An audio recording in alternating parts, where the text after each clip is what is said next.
Hey there, what's up? In this video, I'll give you a quick guide on how you can integrate Zoho Books with Shopify.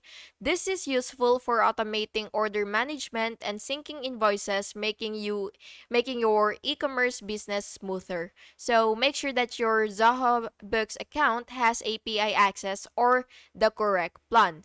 So once you've logged into your Zoho Books account, you will just have to go to your settings, which is right here, and once you're here, what you will have to do is you will look for integration. So just go ahead and look for that.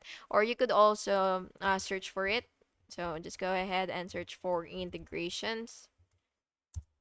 So again, you do have to make sure that you have this feature. It ha- it This account is limited, but if you do have your free trial or if you do have your plan, then you will be able to access all of the features including integrations.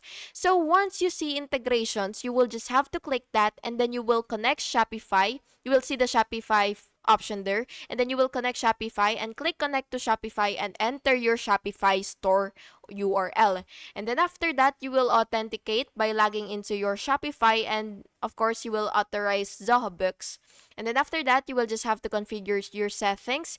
You will choose what data to sync, which is either invoices, customers, inventory, or whatsoever. And once that's all done, you will just have to save and test. Click save, and then you will perform a test order to ensure that the syncing works. And that's how you can integrate Zoho Books with Shopify to automate your e-commerce accounting. Thank you so much for watching this video, and I really hope it was helpful for you. And if it was, please make sure to like and subscribe for more videos like this. Thank you and have an awesome day.